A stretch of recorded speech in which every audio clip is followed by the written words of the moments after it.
Margaret O'Sullivan's arthritic fingers froze on her coffee mug as the massive black bear dragged what looked like a body bag across her Montana property. The creature stopped 40 feet from her kitchen window, dropped the heavy canvas sack, and sat back on its haunches like a dog waiting for permission. The bag wasn't filled with camping gear or stolen garbage. It moved from the inside.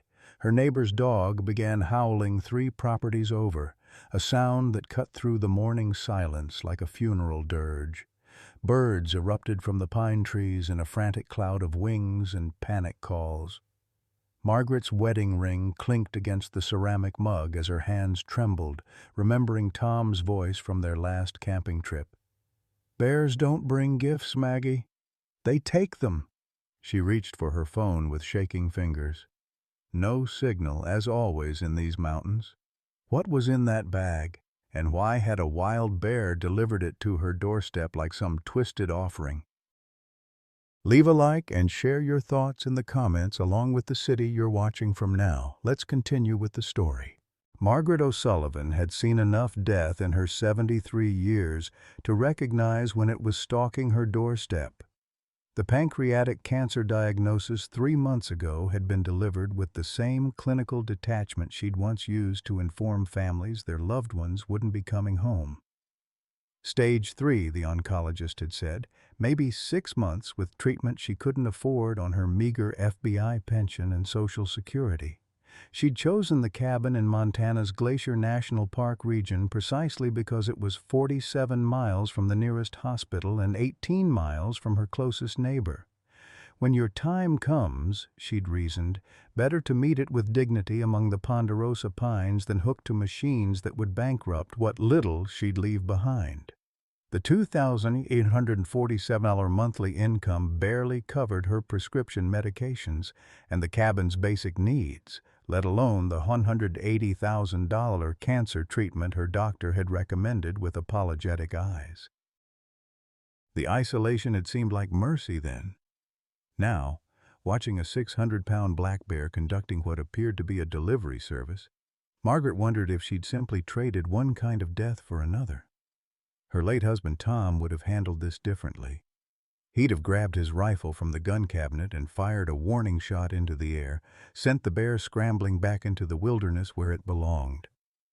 But Tom had been gone 5 years now, taken by a heart attack while she was testifying in a wildlife trafficking case in Denver. She'd missed his funeral for a court appearance that had ultimately resulted in a plea bargain. The pattern of her life had always been the same: duty before family, justice before personal happiness, the greater good before her own needs. It had cost her everything that mattered. Her marriage had survived on love alone, and her daughter Sarah had stopped calling 10 years ago after missing one too many birthdays for federal investigations. Margaret adjusted her reading glasses and studied the bear through the kitchen window. Something about its behavior struck her as wrong. Bears were typically skittish around human dwellings, especially females with cubs. This one showed no signs of aggression or fear. It simply sat, massive shoulders relaxed, watching her with an intelligence that made her skin crawl. The canvas bag lay between them like a challenge. Military-grade material, she noted with her trained eye, not something a bear would typically encounter in the wild. The bag's contents continued to shift occasionally, confirming something alive remained inside. Margaret's hands shook as she reached for her medication bottle on the windowsill. The morphine helped with the pain but left her mind foggy when she needed clarity most. She dry-swallowed 2 pills and tried to think like the federal agent she'd once been instead of the dying woman she'd become. 47 years of law enforcement had taught her that unusual circumstances rarely happen by accident. Someone or something had trained this bear, and whatever was in that bag had been placed there deliberately. The question wasn't whether she should investigate, it was whether she'd live long enough to understand what she'd stumbled into. Margaret pulled on Tom's old work boots and stepped onto the porch, her service pistol tucked into the waistband of her jeans, a habit that 40 years of federal law enforcement had burned into her muscle memory. The bear didn't move as she approached. didn't even twitch an ear. Up close, she could see the creature was female, probably 8 or 9 years old, with scars crisscrossing her dark fur like a road map of violence. The canvas bag was military surplus, the kind used for transporting equipment in conflict zones. Margaret had seen enough of them during her years investigating arms trafficking along the Canadian border. This one was torn along one seam, and through the gap she glimpsed something that made her breath catch in her throat. Fur, small, light brown, and moving with the rhythm of labored breathing. "Easy, Mama," Margaret whispered to the bear, who watched her with eyes that seemed too knowing, too patient. "I'm not going to hurt your baby." She knelt beside the bag and carefully widened the tear in the canvas. Inside, curled in a ball of exhaustion and fear, was a bear cub no more than 8 months old.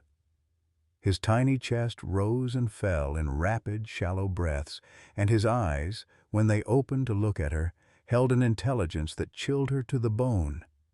The cub had been marked. Small scars dotted his legs, where needles had pierced his skin repeatedly. Around his neck was a collar that looked more like a piece of laboratory equipment than anything designed for wildlife tracking. Numbers were etched into a metal plate on the collar. AR 7793. Margaret's blood ran cold. During her final years with the Bureau, she'd investigated several cases involving illegal animal experimentation, usually tied to pharmaceutical companies or private research facilities operating outside federal oversight. The systematic marking, the collar, the bear's unusual behavior, it all pointed to something that shouldn't exist in the Montana wilderness. The mother bear made a low sound, not a growl, but something closer to a whimper. Margaret looked up to see the animal struggling to stay upright, her massive frame swaying with each breath. Fresh blood matted the fur around her neck, and Margaret could see the torn remnants of a similar collar hanging from what appeared to be a self-inflicted wound. "Jesus Christ," Margaret breathed. "What did they do to you?" She reached into the bag and gently lifted the cub, surprised by how light he felt. He should have weighed 40 pounds at his age, but this little one couldn't have been more than 25. His ribs showed through his fur, and when he looked at her, she saw not the wild wariness that should characterize a bear his age, but something that looked disturbingly like hope. The mother bear took 3 steps toward them, then collapsed. Margaret could see her breathing was labored, her eyes beginning to glaze with the unmistakable approach of death. The animal had used the last of her strength to bring her baby to safety, and now she was letting go. Margaret sat in the dirt with the cub in her lap, watching a mother die after completing the most important mission of her life. The parallel to her own situation wasn't lost on her. A dying female trying to ensure the survival of someone she loved, running out of time to make things right. The cub made a soft sound and burrowed deeper into Margaret's arms. She looked down at him and felt something she hadn't experienced in years, the fierce protective instinct that had once driven her to work 18-hour days hunting human traffickers and arms dealers. Someone had hurt this baby, had tortured him and his mother for purposes she could only imagine. Someone was going to pay for that. "It's okay, little one," she whispered, her voice thick with emotion she hadn't allowed herself to feel since Tom's death. "I've got you now." The mother bear's breathing stopped at 9:47 a.m., according to Margaret's watch. She died with her eyes open, fixed on her baby safe in Margaret's arms. Margaret had seen enough death to recognize the peace that sometimes came at the end, the relief of a mission completed. She carried the cub inside and fashioned a nest for him in front of the fireplace using Tom's old flannel shirts. The little one immediately curled up in the fabric, and for the first time since she'd found him, he stopped shivering. Margaret sat beside him, her hand resting gently on his small head, and tried to process what had just happened. Someone had been experimenting on bears, torturing them from the looks of it. The mother had escaped with her baby and, in her final act, had brought him to the one house in 47 square miles. Why here? Why her? Margaret looked at the collar around the cub's neck, at the numbers that would lead her back to whoever had done this.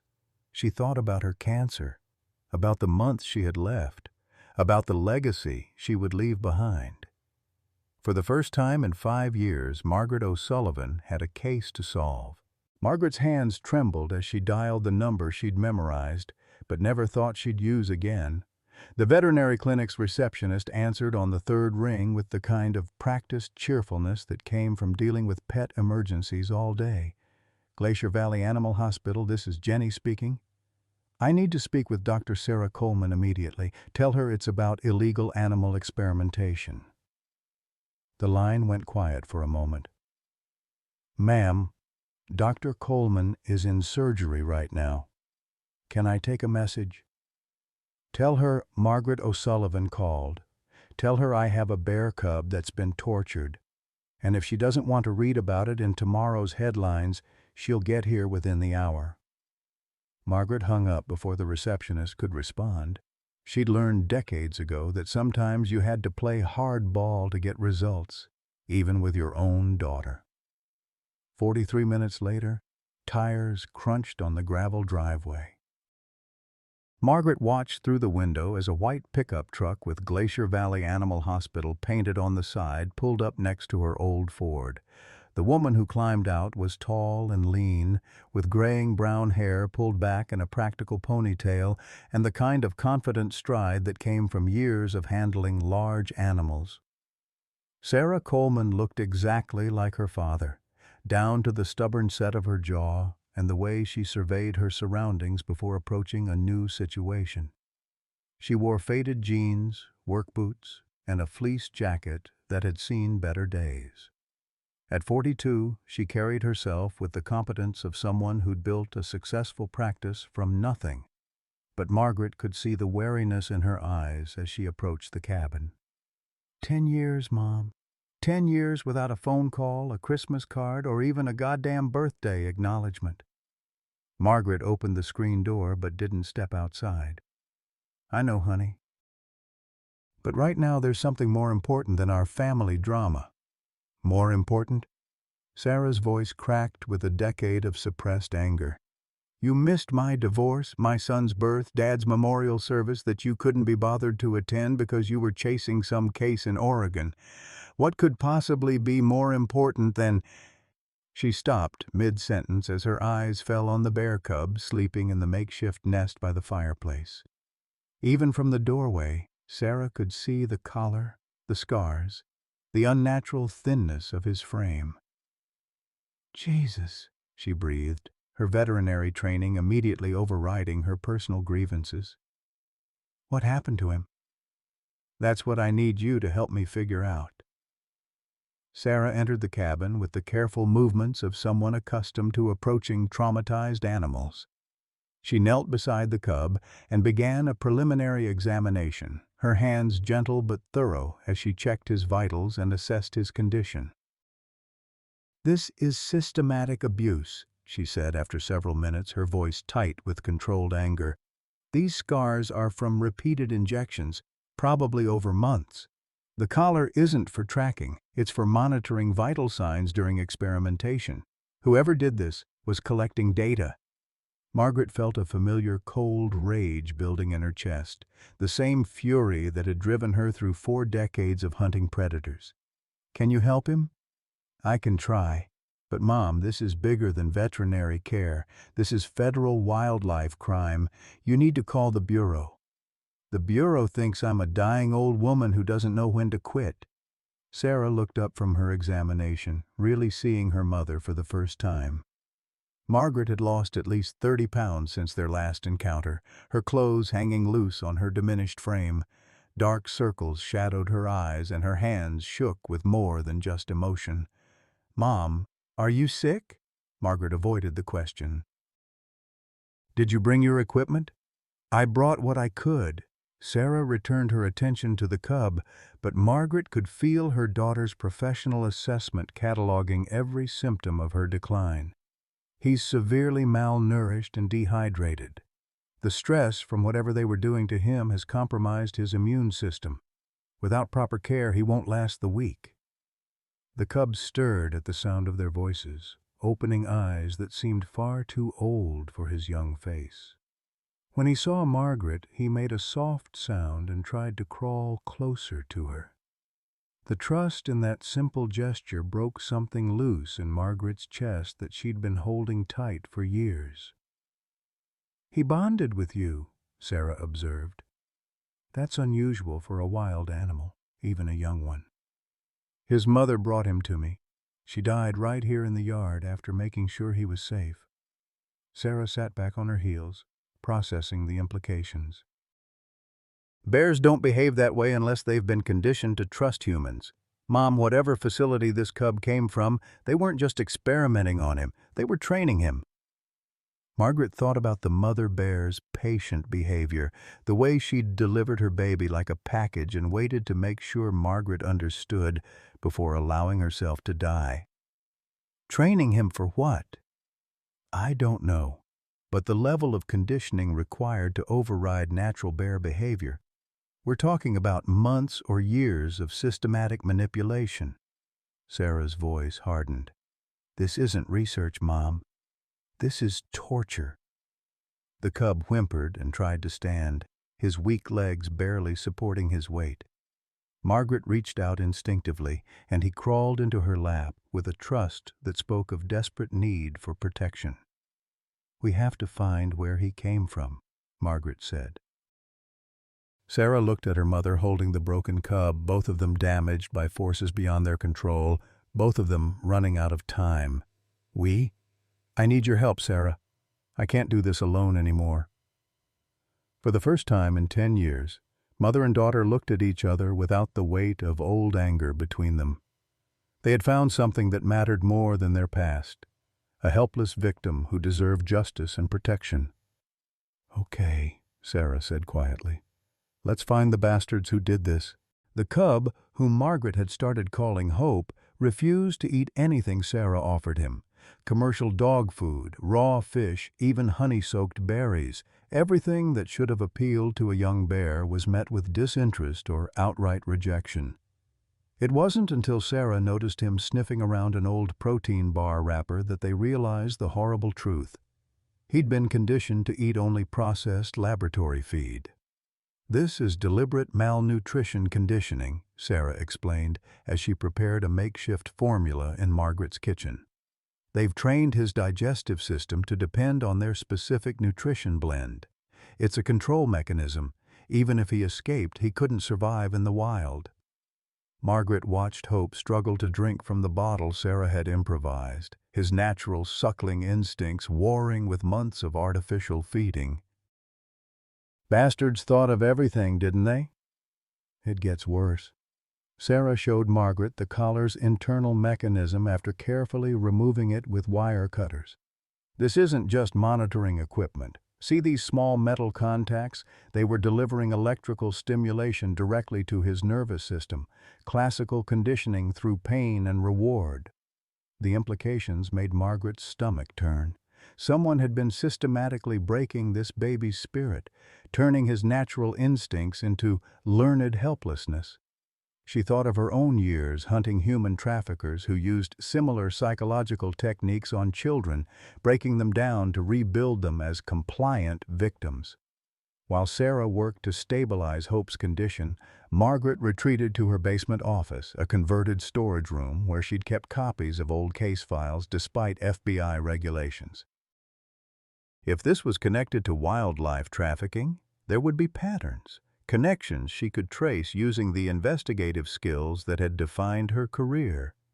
The collar yielded the first clue. The manufacturer's stamp, nearly worn away but still visible under magnification, read Apex Biomedical Solutions.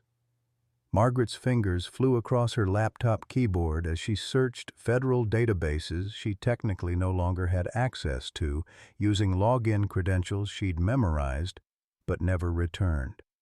Apex Biomedical had a history.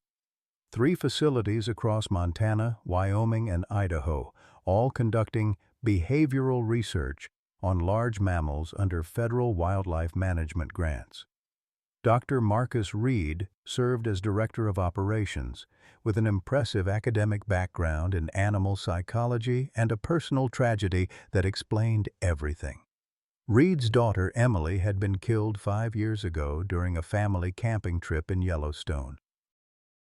A bear attack that local rangers had classified as defensive behavior after the family failed to properly secure their food. Emily Reed, age 12, had died while her father watched helplessly from 50 yards away. "Found our monster," Margaret called upstairs. Dr. Marcus Reed, age 54, lost his daughter to a bear attack. Now he's running government-funded research into wildlife behavioral modification. Sarah appeared at the top of the basement stairs, Hope cradled in her arms like an oversized puppy. The cub had finally taken some nutrition and was sleeping peacefully for the first time since his arrival. "What kind of research?" "The kind that turns natural predators into controlled weapons." Margaret pulled up funding documents that made her blood run cold. $12 million in federal grants over 3 years. The stated goal is developing methods to modify aggressive behavior in problem wildlife populations. English translation: they're creating bears that kill on command. The scope of the operation became clearer as Margaret dug deeper into the digital trail. Apex Biomedical maintained 3 facilities, each specializing in different aspects of the program. The Montana site focused on behavioral conditioning, Wyoming handled physical modification and training, while Idaho served as a testing ground for field applications. Most disturbing were the procurement records. 47 bears had been acquired over the past 18 months, all listed as problem animals removed from national parks and state forests. But Margaret's cross-referencing revealed a darker truth. Many of these bears had been deliberately conditioned to exhibit aggressive behavior through baiting and harassment, then captured when they became threats to public safety. "They're manufacturing the problem to justify the solution," Margaret muttered, her investigative instincts firing on all cylinders despite her failing health. Classic government contract scam, except with living creatures instead of equipment.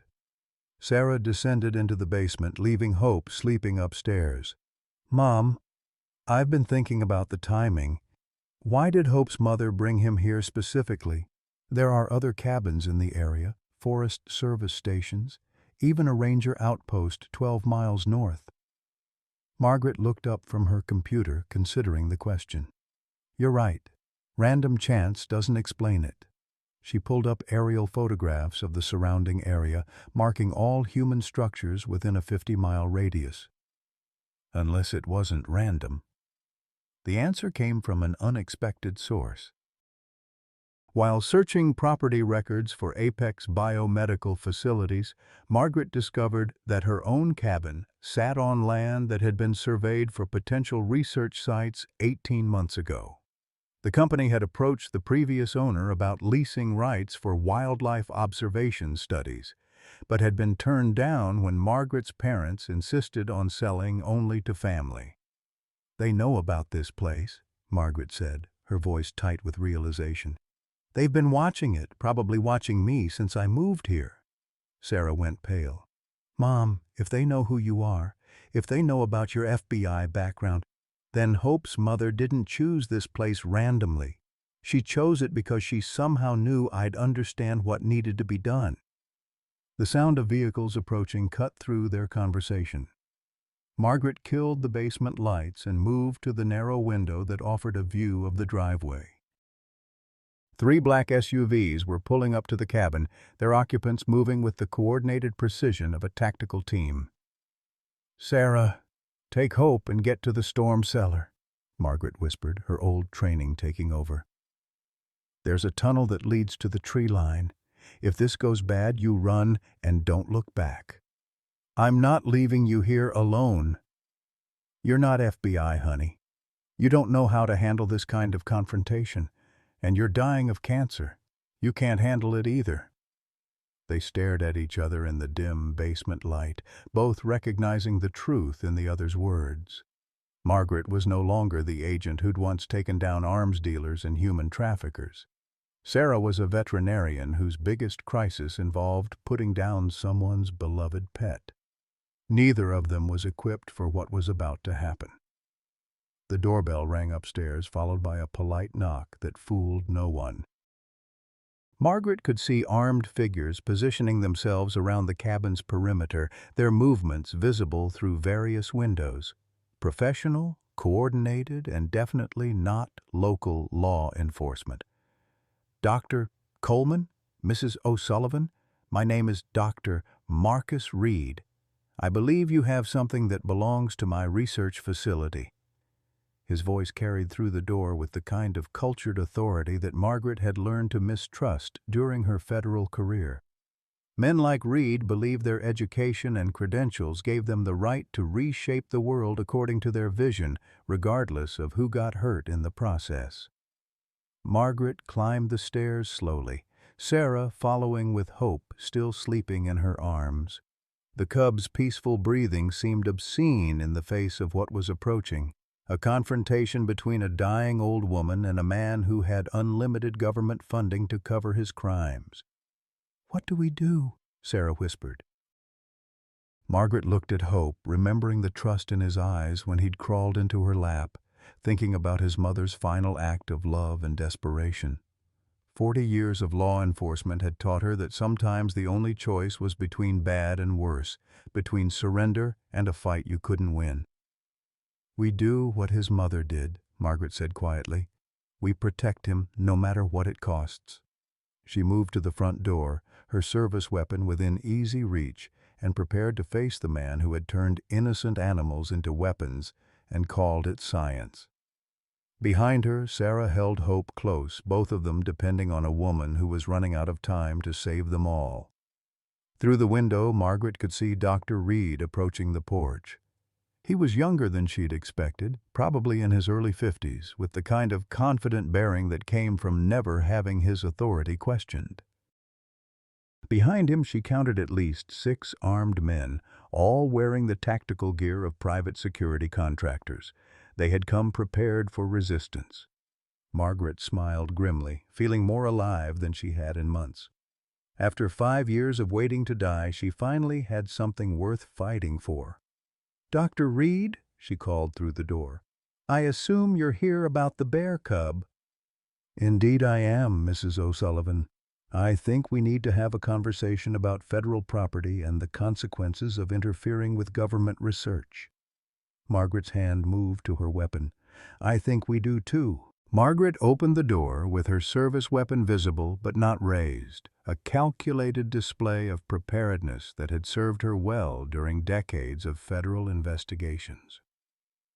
Dr. Marcus Reed stood on her porch with the confident posture of a man accustomed to getting his way, flanked by 2 security contractors whose tactical gear suggested they were prepared for more than a polite conversation. "Mrs. O'Sullivan," Reed said, his voice carrying the kind of practiced authority that came from years of addressing government oversight committees. "I believe there's been a misunderstanding. You're currently harboring federal research property, and I'm here to facilitate its safe return to our facility." "Property?" Margaret's voice carried 40 years of controlled anger. "That's what you call a tortured baby bear?" Reed's expression didn't change, but something cold flickered behind his eyes. Subject AR-7793 represents 18 months of critical behavioral research funded by the Department of Wildlife Management. His unauthorized removal from our facility has compromised years of scientific progress. Behind Margaret, Sarah appeared in the doorway with Hope cradled in her arms. The cub was awake now. his small body tense with recognition and fear as he saw Reed. A low, whimpering sound escaped his throat, not the natural vocalization of a wild bear, but something that sounded disturbingly like the cries of a traumatized child. "Look at him," Sarah said, her veterinary training overriding any fear she might have felt. "This animal has been systematically abused. The scars, the malnutrition, the psychological conditioning. What you've done to him is torture, not research." Reed's facade of professional courtesy cracked slightly. "Dr. Coleman, I presume, your emotional response is understandable but misguided. The work we're conducting at Apex Biomedical serves a vital public safety function. Every year, bear attacks result in human casualties that could be prevented through proper behavioral modification protocols." Behavioral modification? Margaret's grip tightened on her weapon. "You mean breaking their spirit so completely they become living weapons?" "I mean preventing tragedies like the one that took my daughter's life." The raw pain in Reed's voice revealed the motivation behind his carefully constructed justifications. Margaret recognized the look in his eyes. She'd seen it in the mirror during her darkest cases, the moment when the pursuit of justice became an obsession that consumed everything else. "Emily was 12 years old," Reed continued, his professional composure slipping further. "She died screaming while I watched from across a creek I couldn't cross fast enough. The bear that killed her had been tagged and relocated twice for aggressive behavior. If we'd had proper conditioning protocols in place, if we'd been able to modify its territorial responses—" "Your daughter died because of human error," Margaret said quietly. "Because someone didn't secure their campsite properly. Torturing innocent animals won't bring her back." Reed's face hardened. "Those innocent animals kill children, Mrs. O'Sullivan. They attack families, destroy lives, shatter everything that matters.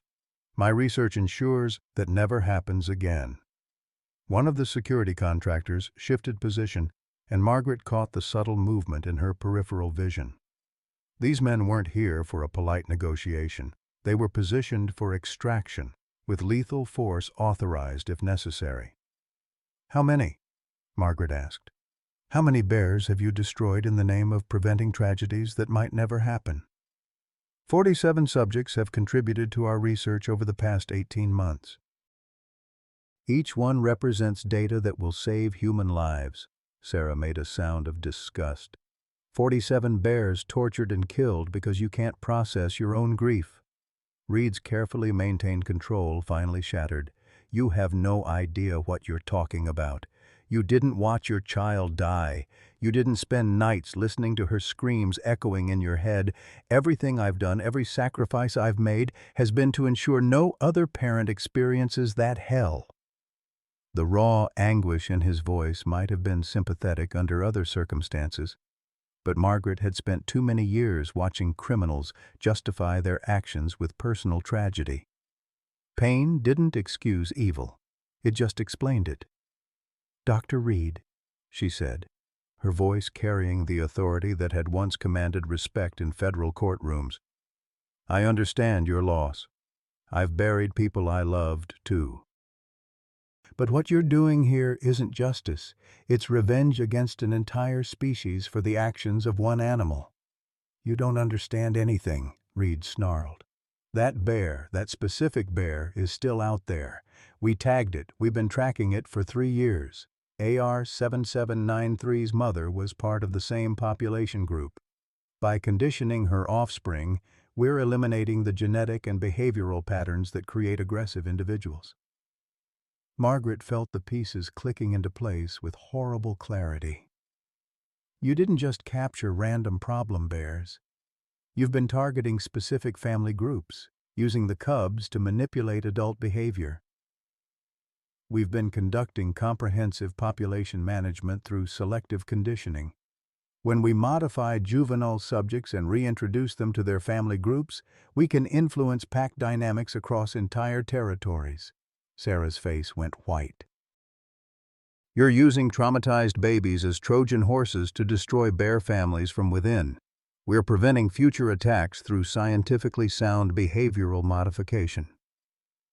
The euphemisms couldn't disguise the reality of what Reed had created. A systematic program of psychological warfare against wildlife populations funded by taxpayer money and justified by personal tragedy. Margaret had seen enough institutional evil during her federal career to recognize the pattern. Good intentions corrupted by grief, academic credentials used to legitimize atrocities, and government funding that provided cover for crimes no individual could commit alone. Hope whimpered again, and Reed's eyes fixed on the cub with an expression that chilled Margaret to the bone. There was no compassion in that gaze, no recognition of the animal's suffering, only the cold assessment of a researcher evaluating data. The subject shows signs of successful conditioning, Reed observed clinically. The bonding response to human caregivers is particularly pronounced, which confirms our hypothesis about early intervention protocols. His name is Hope, Margaret said firmly. He's not a subject or a number. He's a living being who deserves better than what you've done to him. Anthropomorphization is a common error among untrained civilians, Reed replied dismissively. Emotional attachment to research subjects compromises objective assessment of their value. The casual dehumanization in Reed's voice triggered something primal in Margaret's protective instincts. She'd heard similar language from human traffickers and arms dealers, people who reduced living beings to commodities to be bought, sold, and disposed of according to market value. Value? Sarah's voice cracked with anger. You're talking about a baby animal like he's laboratory equipment. In the context of our research parameters, that's precisely what he is. AR 7793 represents a significant investment in conditioning protocols, and his premature removal from our facility has compromised critical data collection during the final phase of behavioral modification.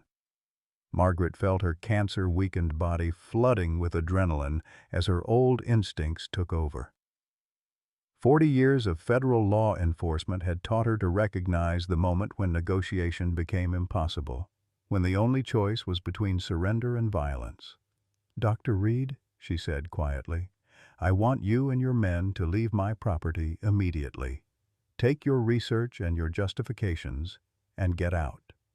Reed's expression shifted to something approaching pity. "Mrs. O'Sullivan, I'm afraid that's not possible.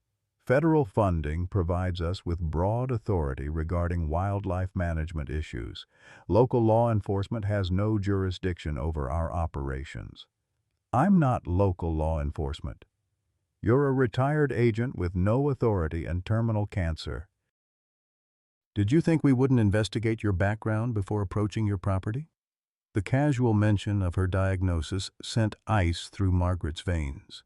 If Reed knew about her cancer, he'd been watching her for weeks or months, planning this confrontation with the same methodical precision he applied to his research.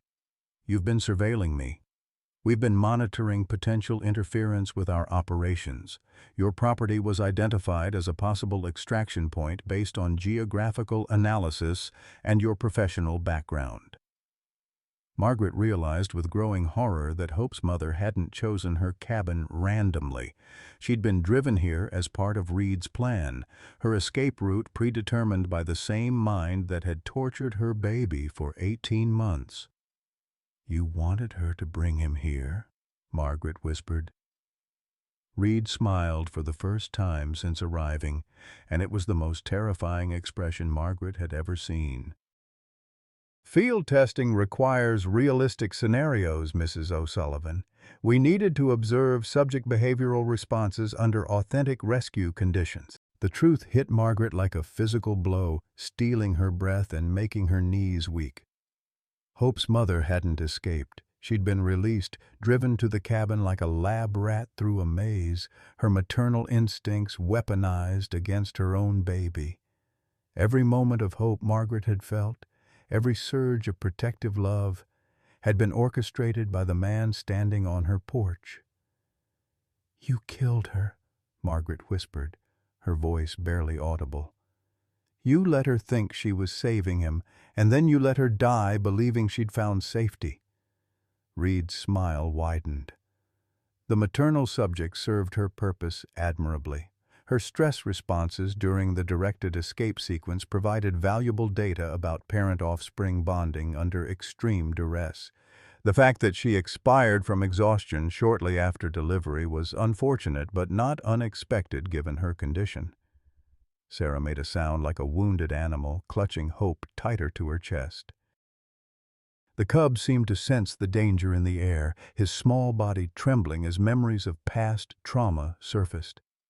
Margaret could see intelligence in his dark eyes, the horrible awareness that the nightmare wasn't over, that the monster who had hurt him was here to take him back.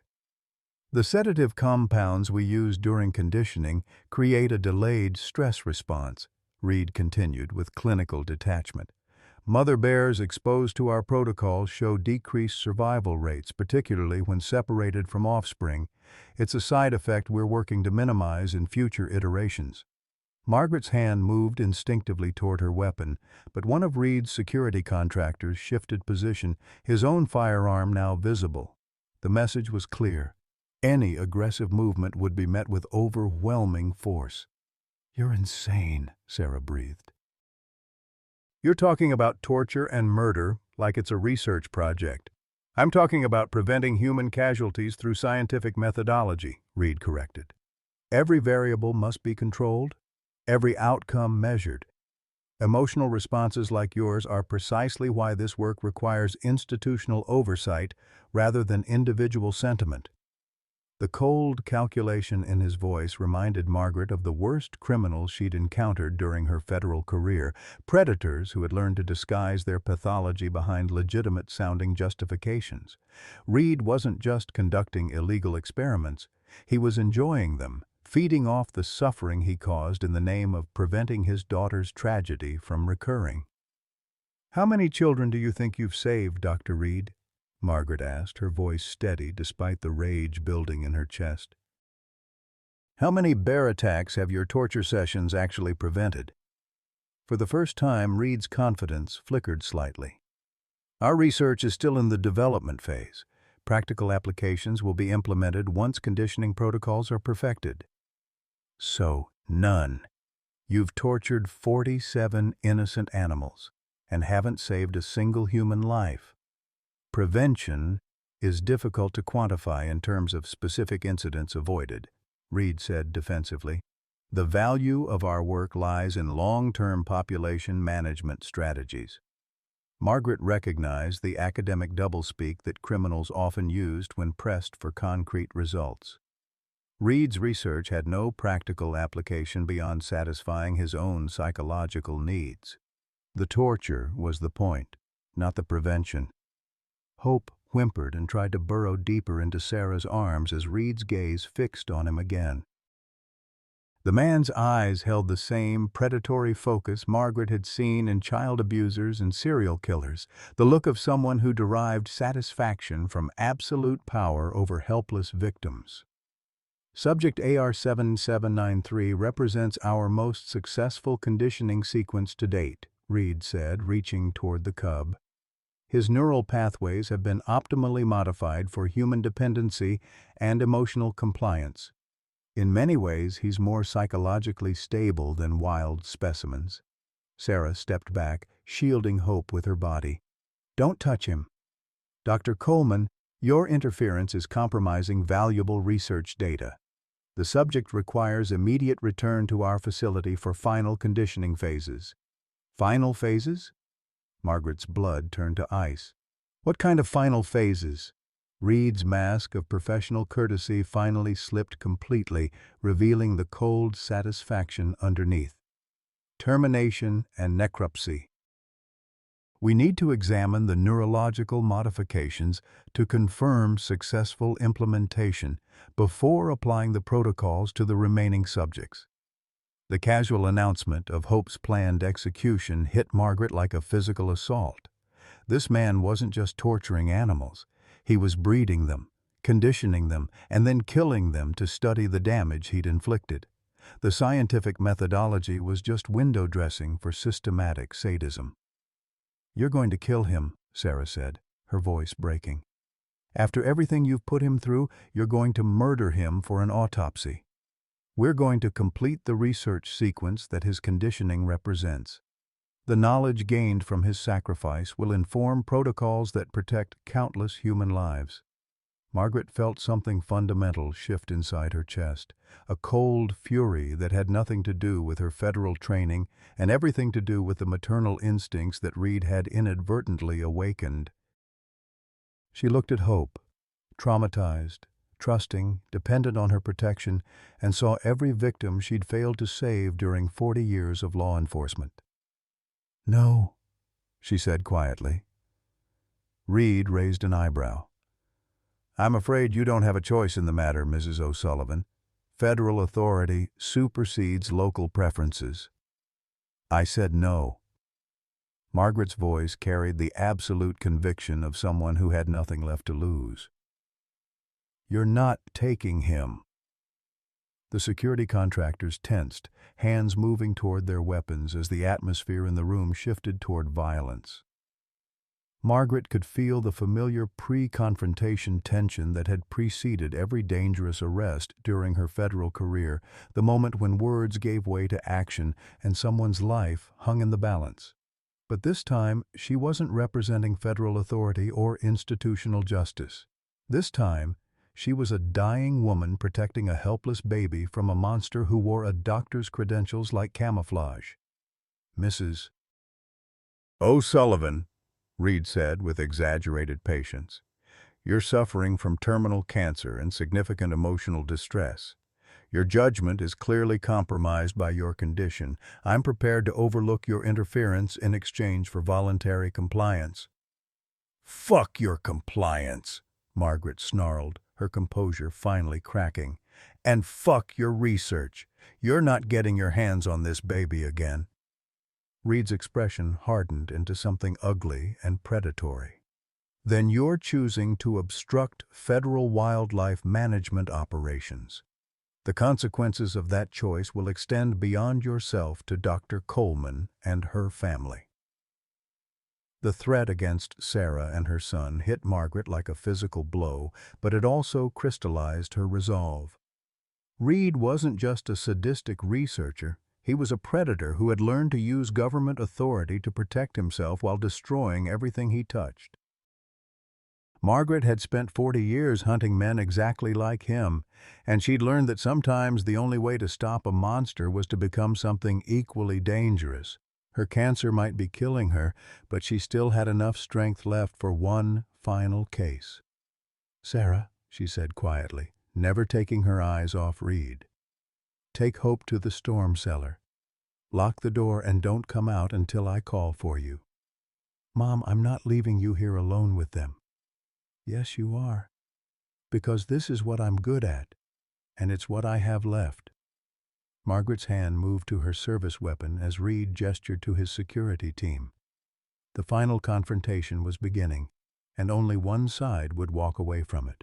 The standoff lasted exactly 37 seconds before Reed's patience evaporated completely. He gestured sharply to his security team, and the man closest to the door moved forward with practiced efficiency. Margaret's hand was already on her weapon when Sarah screamed, "Stop! Please, just stop!" Dr. Coleman stepped between the armed men and her mother, Hope still clutched protectively in her arms. The cub was making soft distress sounds, his small body shaking as the tension in the room triggered memories of past trauma. His dark eyes darted between the humans, seeking escape routes that didn't exist. "Dr. Coleman," Reed said with exaggerated patience, "you're putting everyone at risk with this unnecessary drama. Simply hand over the subject and we can resolve this situation peacefully."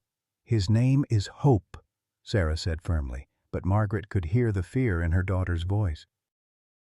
"And he's not going anywhere with you." Margaret watched the security contractors positioning themselves with the fluid coordination of a practiced team. These weren't academic researchers or government bureaucrats. They were private military contractors, men who solved problems through violence and asked questions later. Reed had come prepared for resistance, which meant he'd never intended to negotiate. "Sarah, get Hope to safety," Margaret commanded, her federal training overriding her maternal instincts. "That's an order. I won't leave you here alone. You will if you want to save him." The moment stretched taut as mother and daughter stared at each other. 40 years of complicated history compressed into a single decision point. Margaret saw recognition flicker in Sarah's eyes. The understanding that some battles could only be fought by people trained for violence. Sarah kissed Hope's small head and whispered something Margaret couldn't hear, then looked directly at her mother. "I love you, Mom. I should have said it years ago." "I love you too, honey. Now go." Sarah disappeared toward the basement stairs with Hope, leaving Margaret alone with Reed and his team. The cabin felt smaller suddenly, the walls closing in as Margaret calculated angles and cover positions with the automatic precision of someone who'd survived dozens of similar confrontations. "Touching family moment," Reed observed coldly, "but ultimately pointless. My men will retrieve the subject regardless of your heroic gestures." Margaret drew her service weapon with the smooth motion of decades of practice, the familiar weight settling into her hands like an old friend. "Try it." The security contractors reacted instantly, their own weapons appearing with professional speed. Margaret found herself facing 3 trained killers at close range, her aging reflexes and cancer-weakened body no match for their youth and tactical superiority. But Margaret O'Sullivan hadn't survived 40 years of federal law enforcement by fighting fair. "You know what I learned hunting men like you, Dr. Reed?"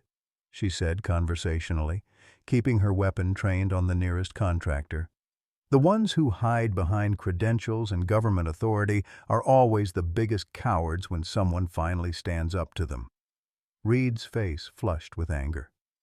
"You have no idea what you're dealing with. My research has federal protection at the highest levels. Even if you kill me, the program will continue. Maybe, but you won't be around to torture any more babies." The psychological warfare was working. Margaret could see Reed's carefully maintained composure cracking as his self-image as a legitimate researcher collided with the reality of being threatened by a dying old woman. Men like him needed to feel superior, needed to maintain the illusion that their violence was sanctioned and professional. "You're bluffing," Reed said, but uncertainty flickered in his voice.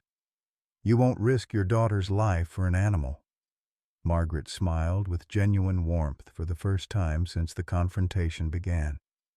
"Dr. Reed, you've made one critical error in your assessment." "What's that?"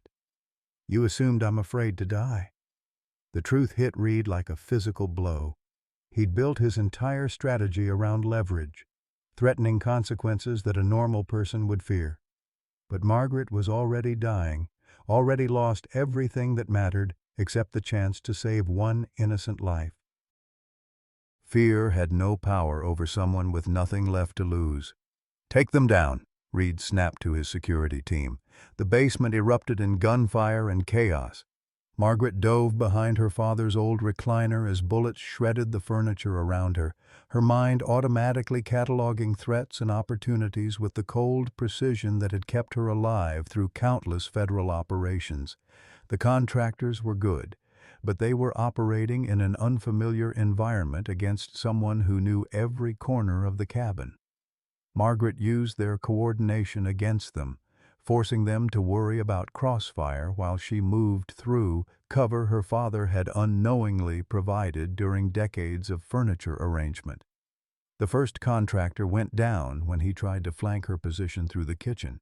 Margaret's shot took him center mass, 40 years of firearms training overriding the tremor in her hands. The second man hesitated for a crucial half-second when his partner fell, and Margaret's next shot ended his participation in the fight. The third contractor was smarter, using Reed as a human shield while he maneuvered for a clear shot.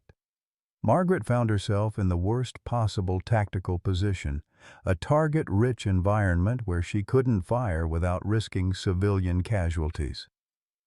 "Give it up, old woman," the contractor called out. "You're outgunned and out of time." Margaret laughed, a sound that held no humor but considerable professional satisfaction. "Son, I've been out of time since the cancer diagnosis. The only question is whether I take you with me." The standoff stretched for several minutes as both sides sought advantage. Margaret could hear sirens in the distance. Someone had called law enforcement, probably Sarah using the landline in the basement. Help was coming, but not fast enough to matter. Reed's voice cut through the tension with desperate authority.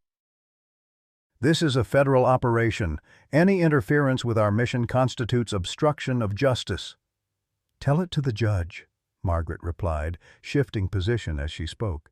"Assuming you live long enough to see a courtroom." The final phase of the confrontation began when the remaining contractor made his move, using Reed's body as cover while he advanced toward Margaret's position. She had one shot to end this. One chance to save Hope and Sarah before Reed's backup arrived, or her own failing strength gave out. Margaret O'Sullivan had spent 40 years protecting innocent people from predators who hid behind authority and credentials. As she prepared for her final arrest, she felt a sense of completion that had eluded her throughout her entire career. This time, she wouldn't fail to save the victim. This time, the monster wouldn't walk away. The sirens grew louder as Margaret prepared for what she knew would be her final shot. Her hands were steadier than they'd been in months, the adrenaline and purpose overriding the cancer's assault on her nervous system. 40 years of federal training had led to this moment, not in some sterile courtroom or bureaucratic office, but in her father's cabin, protecting a helpless baby from a monster who wore a doctor's coat. The remaining contractor made his mistake when he grew impatient. Instead of waiting for backup, he tried to rush Margaret's position while using Reed as cover. The movement exposed his shoulder for less than a second, but Margaret had spent decades making impossible shots under pressure. Her bullet found its mark, spinning the man around and sending his weapon clattering across the hardwood floor. Reed stumbled forward, no longer shielded by his human barrier, his face pale with shock as he realized his protection was gone. Margaret kept her weapon trained on him as she emerged from cover, her breathing labored but her aim rock steady. "It's over, Dr. Reed," she said quietly. "Your research ends here." "You don't understand," Reed gasped, pressing his back against the wall like a cornered animal. "The program is bigger than you realize. Other facilities, other researchers. Killing me won't stop anything. Maybe not, but it'll stop you from hurting Hope." The sound of vehicles screeching to a halt outside filled the cabin as local law enforcement responded to the gunfire reports.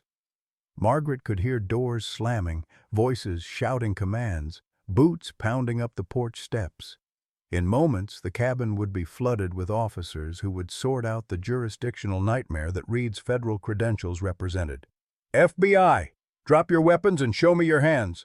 Margaret's heart nearly stopped as she recognized the voice. Jake Morrison, her old partner from the wildlife trafficking unit, was leading the response team. She'd called him 3 days ago with questions about Apex Biomedical, never imagining he'd been investigating the same operation from the federal level. "Jake, it's Margaret. The threat is neutralized, but we have injured contractors in here." "Maggie? Jesus Christ, what are you doing in the middle of a federal operation?" Jake Morrison appeared in the doorway with his weapon drawn, taking in the scene with the quick assessment of someone who'd worked hundreds of crime scenes.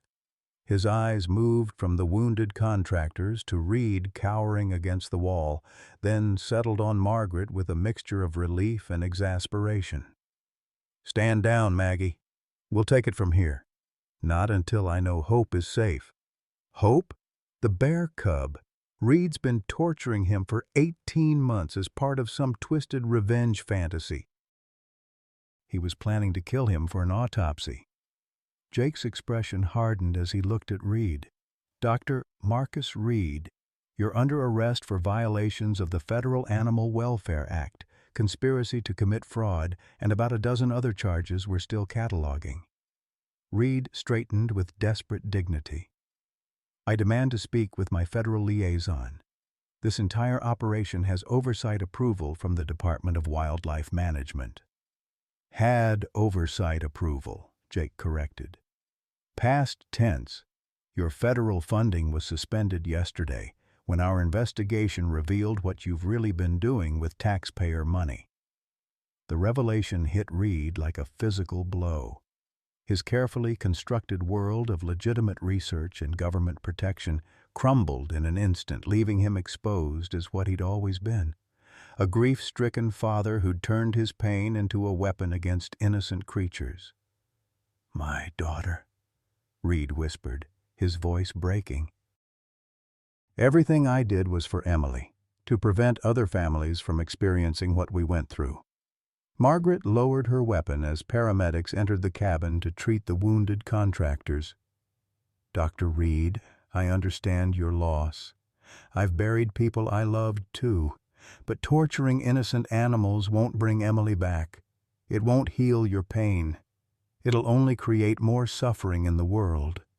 "You don't understand," Reed sobbed, his composure finally shattered completely. "She screamed for me. She called for her daddy while I stood there helpless and watched her die. Every night I hear her voice, begging me to save her."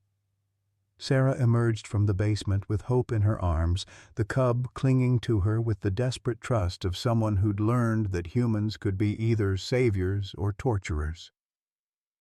Jake's expression softened as he saw the small bear's condition. The scars, the collar marks, the unmistakable signs of systematic abuse. "Sweet Jesus," Jake breathed. "What did you do to him?" 18 months of behavioral conditioning, Sarah answered, her veterinarian's voice clinical despite her emotional state.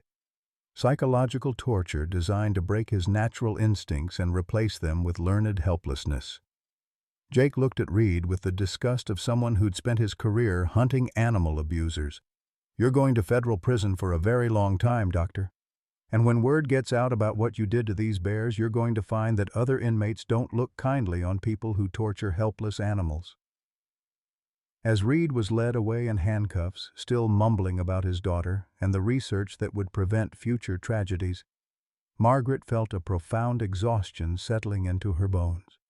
The adrenaline was fading, leaving behind the familiar ache of her cancer and the bone-deep tiredness that came from fighting one final battle. Hope looked at her from Sarah's arms, his dark eyes holding an intelligence that broke her heart.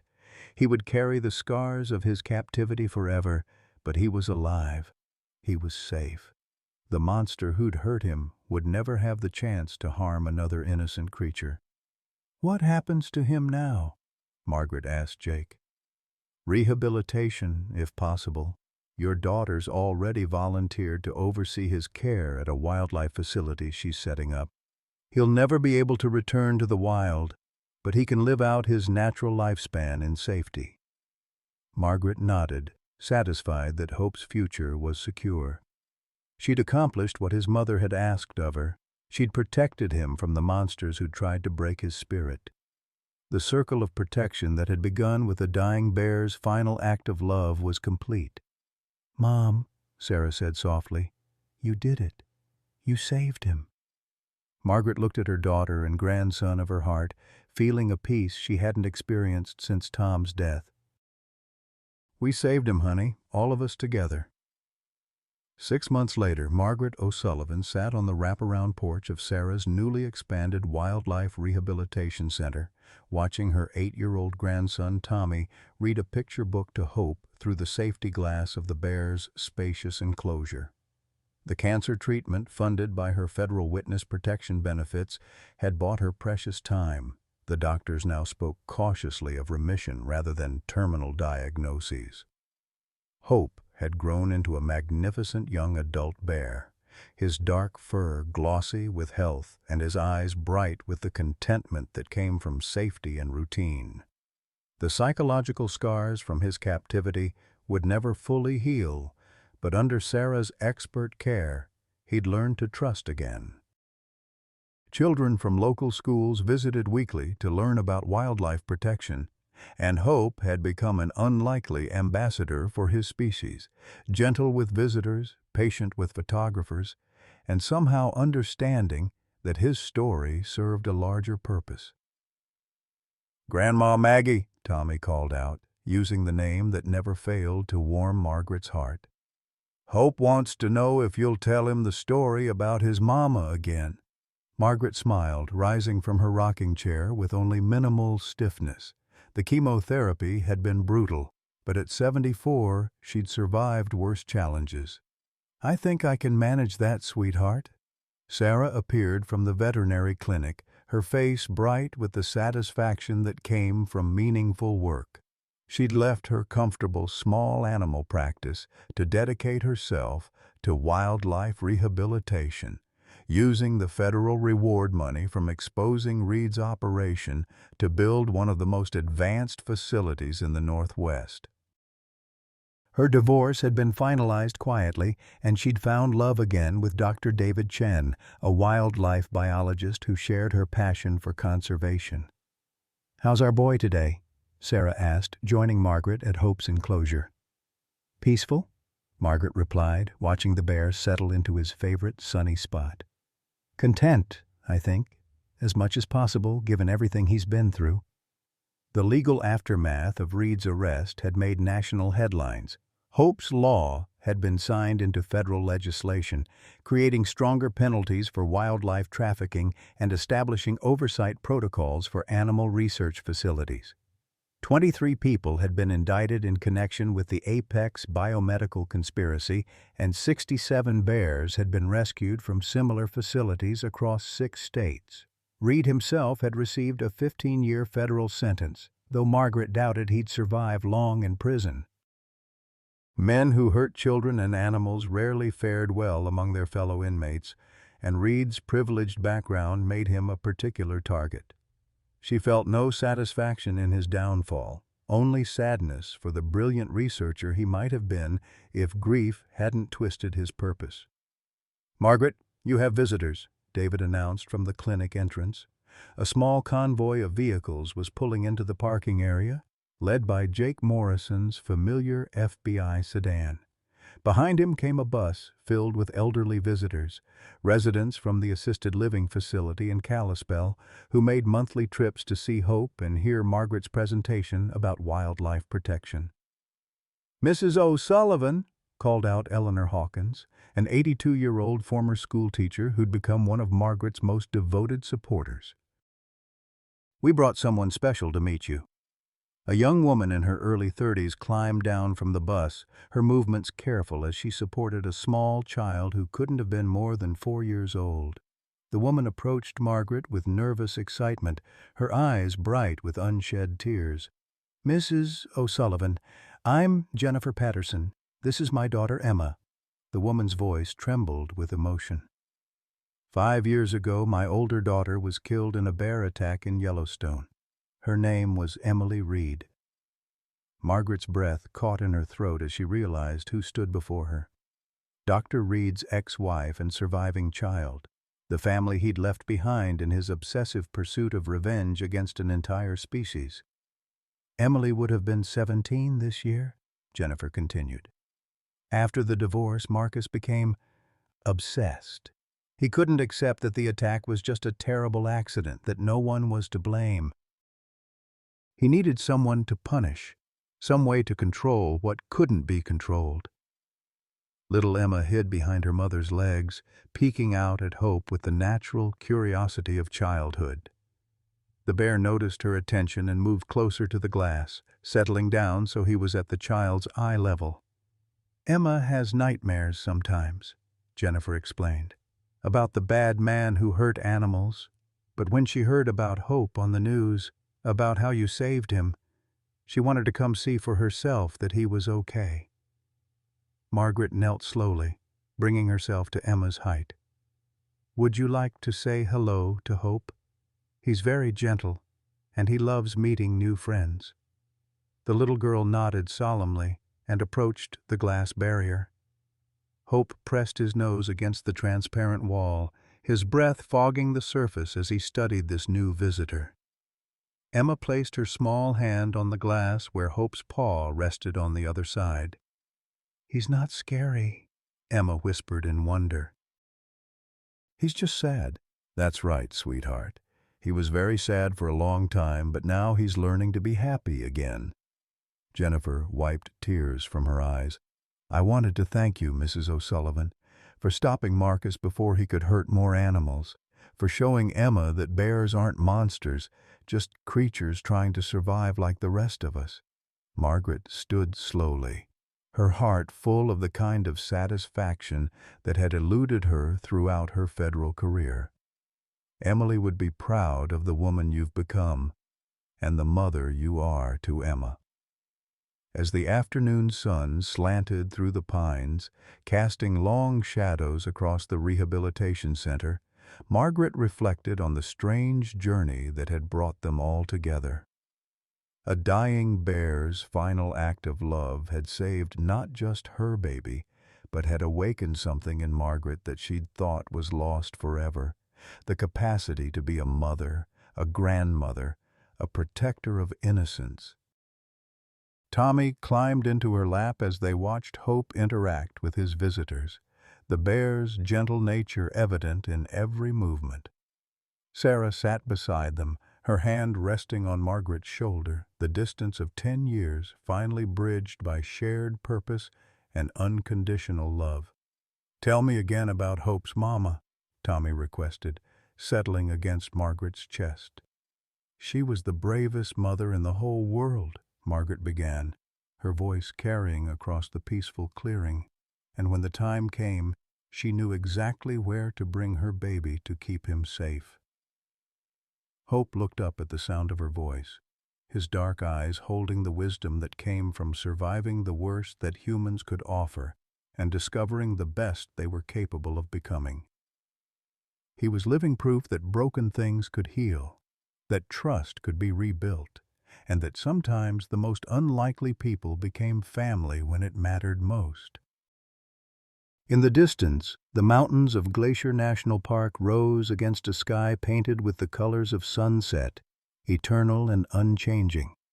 Margaret O'Sullivan had found her way home at last. Not to a place, but to a purpose that would outlive her cancer, outlive her own mortality, and continue in the hearts of everyone who heard Hope's story. Some legends, she realized, weren't born from greatness. They were rescued by ordinary people who refused to let love die, one small act of courage at a time. At 74, Margaret O'Sullivan discovered that second chances come in all shapes and sizes, sometimes with 4 legs and a heart full of hope. Her story reminds us that it's never too late to become the person we were meant to be, to heal broken relationships, or to fight for those who cannot fight for themselves. In a world that often tells us our best years are behind us, Margaret proved that love, purpose, and the courage to act can bloom at any age.